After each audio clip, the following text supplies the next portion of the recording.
Okay, let's see. Let's see if this works. Hi, my name is Esme Jones, and this is my first YouTube video. Hello, welcome everyone. Nice to see you. Well, you know, in a sense. So, a little bit about me. I am a writer, and lately I've been an ASMR scriptwriter specifically. And one of the genres that I have always loved the most has actually been horror. So I thought what might be neat would be to discuss the tenets of horror and how they have served me very well over the years. So why not start with a horror game? This is Phasmophobia. You basically hunt ghosts or they kill you, one of the two. Usually both. We'll start on amateur to keep it nice and easy peasy. So, about horror. It's an interesting genre, and it's one that's very easy to get incorrect, in my opinion. Um, it's it's a very misunderstood genre, and you'll often find that people resort to, well, jump scares to keep things going. Now, for me, I believe personally that there are four tenets to understanding good horror, and I'm going to try and do my best to explain those here. Now, the first one is isolation, and that means exactly what it sounds like, is just whoever the character is being isolated from any sort of contact, help, any kind of relief from the horror, I guess would be the easiest way to put it. And in this case, Phasmophobia, you don't tend to get a lot of the isolation unless you're playing alone, like I am. So that is one thing. Now, a great example of isolation is with the game SCP Containment Breach. You are essentially on your own in there against every kind of creature that could ever want to take your head off. And that is a big factor in what makes it so frightening, is just you have only yourself to rely on. Now, with Phasmophobia, that is the case currently. I only have myself to rely on in this case. It would be a lot easier and a lot, well, safer with friends because, hey, at least, then you have a sacrifice to give the ghost if it gets mad enough. Let's see. Now, isolation doesn't necessarily mean being alone in some cases, and I would like to point out John Carpenter's The Thing as a great example of that, because the characters are together, but at the same time, they don't know where the creature is or who the creature is. So, in a sense, they are by themselves. Ah, Satan. Excellent. Okay, looks like we might have a basement ghost. I'll leave that there. And go get a temperature gun. So, yeah, isolation would be the first. Now, another great example of this is the game demo PT, the playable teaser for the game Silent Hills that we're never gonna get. I'm not butthurt, you're butthurt. Let me check my sanity real quick. Okay. But, in essence, it varies depending on the circumstance. Now, in PT, you are alone in the entire thing.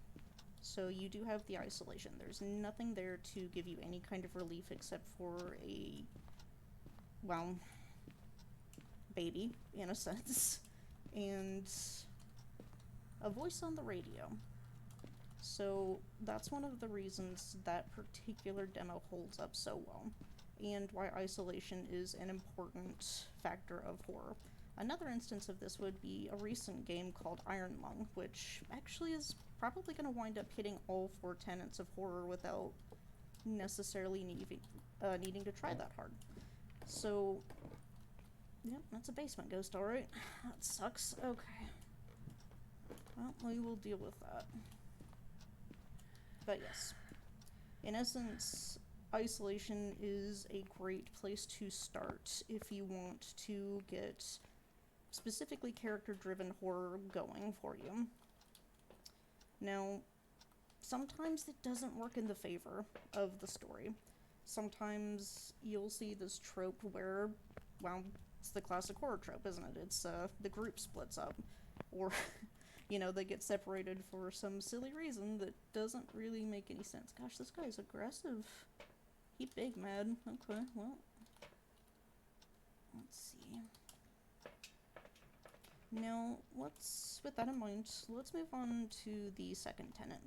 Fear of the unknown, which is pretty much exactly what it sounds like. It's just not knowing what you're up against, which, again, PT and John Carpenter's The Thing are great examples. Ooh, he threw a hammer. Okay. Let's do that. You'll often see fear of the unknown specifically used in cosmic horror. Something like Junji Ito, for example. That expands on fear of the unknown quite well. And, again, PT, John Carpenter's The Thing, even SCP Containment Breach, you never quite know what you're up against, which makes it 1,000 times more difficult. That actually ties into the concept of dread and terror, in a sense, because not knowing what you're up against means you feel the next tenet even more thoroughly, which is helplessness. Where are you? Are you here? How old are you? Alright. Whoop. Bumped into the staircase like a genius. But yes, fear of the unknown ties more into cosmic horror, typically. It can twist into body horror at times, but it tends to be more traditional horror and cosmic horror. Let's see, missions. Okay. Now, let's briefly talk about helplessness. It's a very common trope. It's basically being at the mercy of whatever force is, well, trying to murder you, or just there. It's basically having a severe lack of control over the situation. So, again, we'll use PT as an example, or Iron Lung, for example, or even something more major like Five Nights at Freddy's. These games in these instances do a... Whoop! Okay. Oof. Yeah, no kidding, EMF. Sheesh. Alright, we got a bad bitch on our hands. Sheesh. Okay. Maybe a demon in this case. But yes. Anywho. So, helplessness, yeah. You can't really do anything in Five Nights at Freddy's besides do your best to survive. You can't really do anything in PT besides do your best to survive. It's a very key tenet in basically most things. Now, with that in mind, it's typically pretty hard to hit all of these at once. And normally you wouldn't want to, because you would kind of want to have a unique flavor to your story, in this case. But the last one, the last tenet for me at the very least, is desperation. Now, desperation is what's going to wind up connecting you to your audience the most. It's going to make them want to sympathize with the character and what they're going through, in essence. And again, you can kind of see it in things like... Oh, I'm an idiot. Sorry. But you can kind of see it in something like Outlast, for example. Or you can inspire it with certain media forms. Video games tend to be the... Oh, there we go. Raiju. Oh, please don't be a Raiju. Oh, God. She active. She's a runner. She's a track star. Okay, let's see. We'll just go ahead and get that out of the way. I think it might be a Thay. It's pretty active for something that's just rolled up to the party here. But, desperation is basically a great means to connect the audience with the experience. It's just a way of saying this struggle is not just for this person alone. It's, you know, there we go. It's something that everybody could theoretically experience. Now, combining these tends to, it creates kind of a unique flavor, I guess would be the thing. Many mentions of the thing tonight, haha. But, the fact of the matter is that you can kind of use these tenants to mix together a unique story. Horror of the Shade was one of my earliest submissions. The tagline is basically just an interdimensional horror falls in love with the listener and wipes out everyone's memory, so that it can keep them to themselves. Now, in that scenario, you would first think fear of the unknown and isolation. But there's lesser facts to that. There is also the prospect of, the helplessness as well. Like, there's nothing the listener can do in that situation. But it's dipped in a way that basically makes it a little bit more enticing to whoever is listening to this, because it borders on a kind of sadistic romance. It kind of lets in the idea that maybe in this situation you would be kind of into it, who knows? But yeah, that's one thing, and obviously it's a different blend of each tenant. Let's look at something like Poppy's Playtime, a recent indie game where you're in an old toy factory, basically, trying to figure out what's going on. Now, in this case, the player is isolated. They are alone. They are not entirely helpless, however. There are devices within the game that let you escape and manipulate your way out of danger, basically. There is a mild amount of fear of the unknown, but it's tempered because these are recognizable tropes. It's the same thing with Five Nights at Freddy's, in a sense. It's this, well, I don't 100% know what this is, but I can recognize it enough to kind of form an opinion on it or combat it to some degree.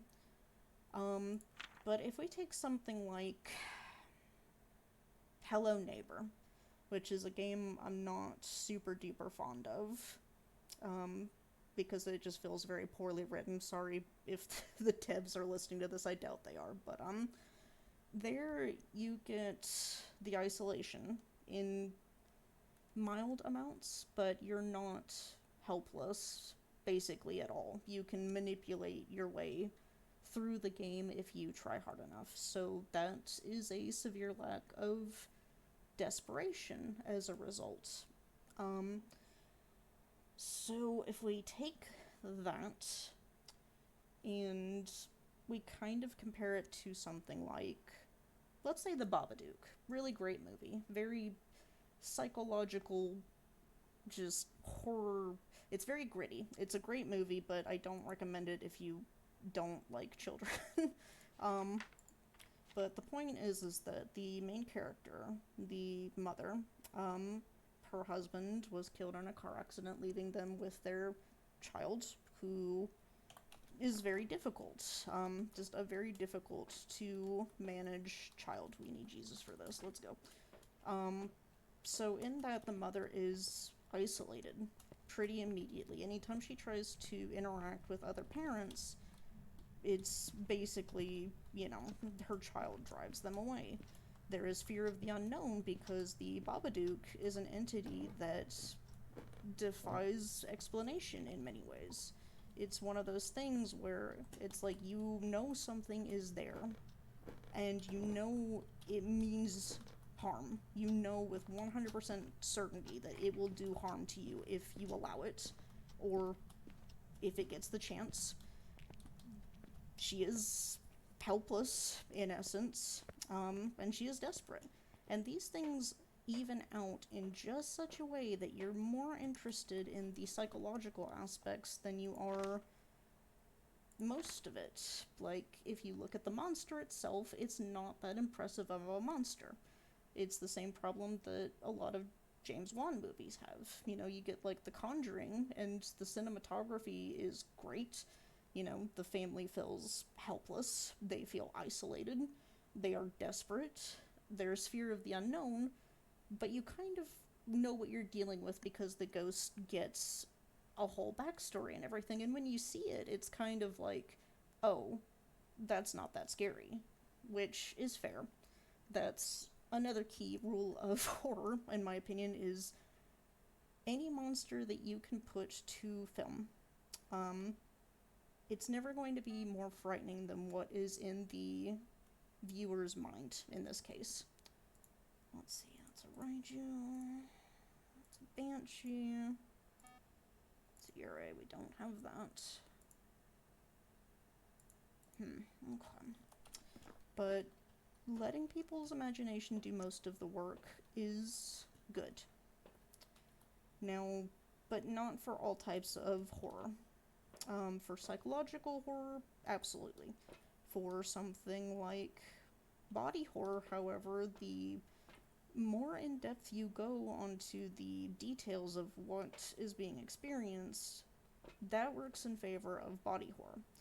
So, I'll go back to Horror of the Shade for, just as an example.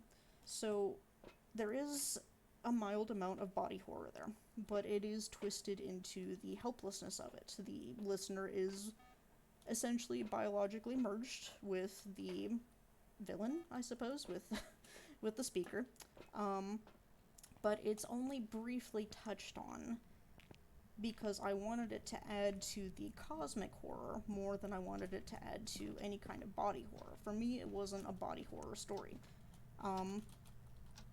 And that is what worked in that particular instance. Oh, somebody's meandering. Let's see.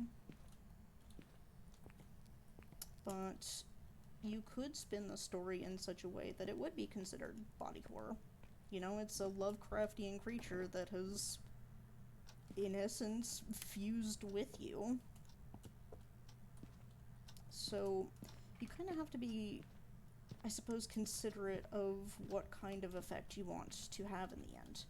But I believe in measuring out these 4 tenets, and I find them to have been super useful to me over the years. Now, it's always going to be a matter of practice. It's always going to be this sort of dance between balancing things out. But I think that they can be very useful to writers who want to practice this genre. So, again, we have isolation, which is exactly what it sounds like, just being cut off from any kind of help or contact or anything. Helplessness, just being unable to do anything about the situation, being completely at the mercy of whatever is chasing you. Fear of the unknown, just having no concept of what you're dealing with, but knowing that it means you harm, basically. Just knowing that something is coming to get you, and there may be nothing that you can do about it because you don't know what you're dealing with. And then desperation, which is the way that the audience connects emotionally, in my opinion. So I believe it's a great place to get started, and I really hope that, anybody out there that's looking to get into writing finds this useful. So yeah, I think that's gonna be my first video for now. If somebody wants, more tips on horror and everything, then great. But yeah, so I've been Esme Jones. I'll probably still be Esme Jones, but yeah, thank you for joining me on my first video. Bye guys!